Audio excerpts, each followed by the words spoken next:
Assalamualaikum warahmatullahi wabarakatuh.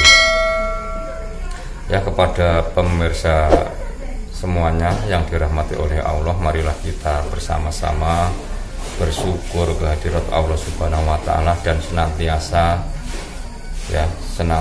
bersolawat kepada Kanjeng Nabi Muhammad Shallallahu alaihi wasallam, karena ini sangat perlu ya. Karena kita dengan bersyukur otomatis meningkatkan keimanan kita kepada Allah Subhanahu wa taala, dan kita senantiasa selalu bersolawat kepada Kanjeng Nabi, otomatis kita cinta ya kepada Kanjeng Nabi, dan harapan kita semua kita nanti diakui oleh Rasulullah Shallallahu alaihi wasallam sebagai umatnya. Semoga ini terkabul, amin. Ya, pada kesempatan ini saya akan membicarakan, ya ini sering dibahas di sekitar khalayak umum ya. Yang ngomongin itu di Facebook ada yang ngaku-ngaku Gus, dia sakti sekali, semua dukun dikalahkan dengan cara gini-gini dan sebagainya. Ya, kemarin saya bertemu dengan temannya dia, ya saya tidak menyebut namanya siapa yang mengaku Gus, mengaku Habib atau siapapun, saya tidak menyebut itu. Akan tetapi saya bertemu dengan temannya, dia juga buat konten juga ya. Akhirnya membicarakan masalah yang ada di Facebook, yang lagi viral di Facebook itu ya. Lagi viral, semua dukun dikalahkan, suruh bertobat, ilmunya dicari dan sebagainya. Dan sebenarnya semua itu hanya settingan belaka. Jadi memang kalau pahami, saya rasakan di dalam hati saya raba dengan hati saya ya. Itu memang cuma settingan aja. Karena apa? Karena dia mempunyai sifat pamer yang sangat tinggi. Jadi istilahnya kalau mengobati orang dalam sekejap sembuh seketika, normal kembali normal seperti sedia kala. Yang diunggah di Facebook itu cuma settingan belakang. Orang yang sakit pun sebenarnya itu sudah disuruh oleh dia, sebenarnya orang yang tidak sakit juga disuruh oleh dia menjadi peran orang sakit, akhirnya diobati dia sembuh seketika, seperti itu. Jadi suatu contoh, ada dia mengambil gaman-gaman atau jimat-jimat yang di tempat-tempat yang sakral, angker juga seperti itu, akhirnya mendapatkan keris yang panjang, keris yang pendek, dan macam-macam batu dan sebagainya. Itu cuma settingan juga. Karena apa? Karena sebelumnya di tempat itu sudah disediakan oleh dia, dipasangin oleh dia, seperti itu. Jadi kita sebagai orang yang punya iman ya harus digandengkan dengan logika juga. Karena iman tanpa bisa dilogika ini juga sama dengan juga bohong nih. Jadi suatu contoh ya seperti iman ini gini. Iman ya, namanya iman itu kan percaya. Ada yang namanya cinta. Ada yang mengatakan cinta, ada yang mengatakan percaya. Nah, suatu contoh gini ya. Suatu contoh kita iman kepada Allah. Kita iman kepada Allah ya. Allah itu Sang Khalik, hanya satu. Makanya qul huwallahu ahad, katakanlah Muhammad bahwa Allah itu satu. Nah, keterangan di sini sebenarnya ini bukan Muhammad bin Abdullah, tidak, karena tidak ada sayyidinanya ya, tidak ada sayyidina Muhammadnya, tapi langsung katakanlah Muhammad bahwa Tuhan itu satu. Sebenarnya Muhammad yang ada di dalam diri kita masing-masing itu percaya kepada Sang Hyang Tunggal. Itu kalau bahasa bukan orang Islam kan biasanya Sang Hyang Tunggal, Sang Hyang Widi dan sebagainya. Itu cuma beda sebutan aja, sebenarnya arahnya itu sama.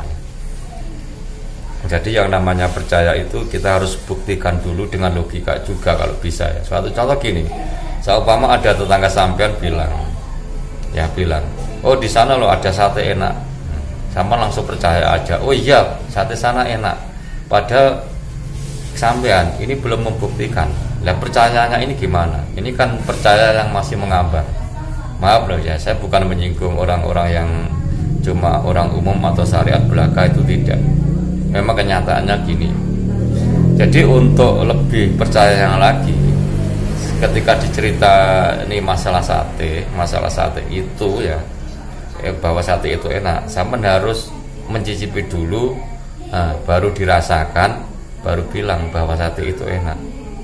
Seperti keberadaan Tuhan kita ya juga seperti itu. Kita rasakan di dalam hati, oh benar-benar ada, oh benar-benar gini, tempatnya di mana dan bagaimana, itu harus kita pahami supaya iman kita ini benar-benar iman yang berkualitas, tidak cuma iman jarene mbahku Gusti Allah yang kono yang dhuwur kono, itu kan katanya. Kalau Gusti Allah di atas sana, di bawah tidak ada Gusti Allah, terus kita sholat, kita sujud, berarti kita tidak menghadap Gusti Allah. Nah, seperti itu. Ya maaf sambil rukuan. Jadi kita kembali ke topik tadi, yaitu masalah dukun yang seperti itu ya. Jadi diunggah di Facebook seperti film pendek, ngaku-ngaku Gus, ngaku Habib dan sebagainya. Itu tidak, sebenarnya ini cuma settingan saja, rekayasa dari dia supaya dia itu nantinya laris, gitu aja. Karena apa? Karena ada unsur yang namanya riya. Saya kira untuk pemirsa semuanya sudah tahu yang namanya riya itu seperti apa, dan yang mempunyai sifat riya ini adalah bangsa jin. Bangsa jin ini pinter, ibadahnya kepada Tuhan ini luar biasa. Jadi kalau mengganggu manusia ini memang benar-benar hebat ya. Jadi tidak mungkin ya seorang Gus atau seorang Habib atau seorang kiai ini diganggu, diajak ke istilahnya ke tuna susila, itu tidak mungkin. Diajak minum mendem, wah itu tidak mungkin. Jadi diajak ke kebaikan dulu. Nah, suatu contoh ada seorang kiai kurang dikenal masyarakat misalkan. Nanti oleh jin ini diojo-ojoi, gawe pesantren, gawe masjid dan sebagainya. Nah, nanti kalau sudah jadi kiai betul, ini riaknya keluar. Jadi ibarat seperti sepur ya. Kalau sampai naik kereta api, itu jalannya kan gini ya. Nanti kalau belok, sampai tidak terasa, tahu-tahu sudah belok. Nah, caranya mengganggu bangsa jin ya seperti itu. Jadi dibelokkan sedikit supaya manusia ini tidak terasa dan akhirnya nanti terjerumus ke dalam jurang, menjadi menjadi bala tentaranya dia. Seperti itu. Karena ya sudah tugas dari mereka ya, para iblis, bangsa jin dan sebagainya, ini tugasnya ini memang mengganggu manusia. Jadi kita harus paham juga bahwa tidak ada satu golongan manusia yang tidak bisa diganggu oleh bangsa jin, bangsa iblis, yaitu orang-orang yang iman kepada Allah dan hidupnya ini ikhlas.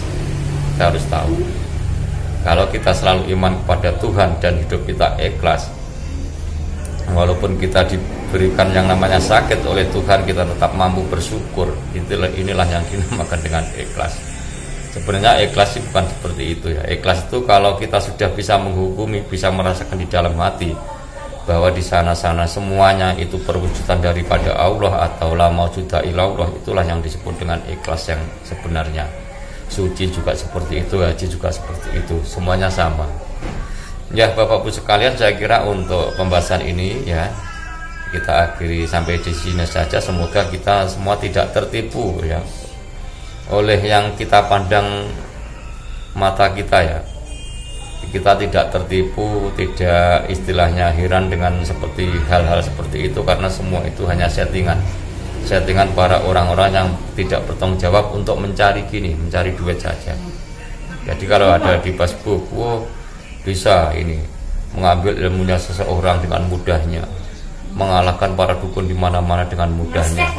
Itu semua hanya settingan saja, karena mereka itu sudah artis ya, walaupun artis belum kondang, artis untuk kalangan dia sendiri. Jadi mereka memang sengaja untuk mendatangkan uang ya dari sandiwara dia.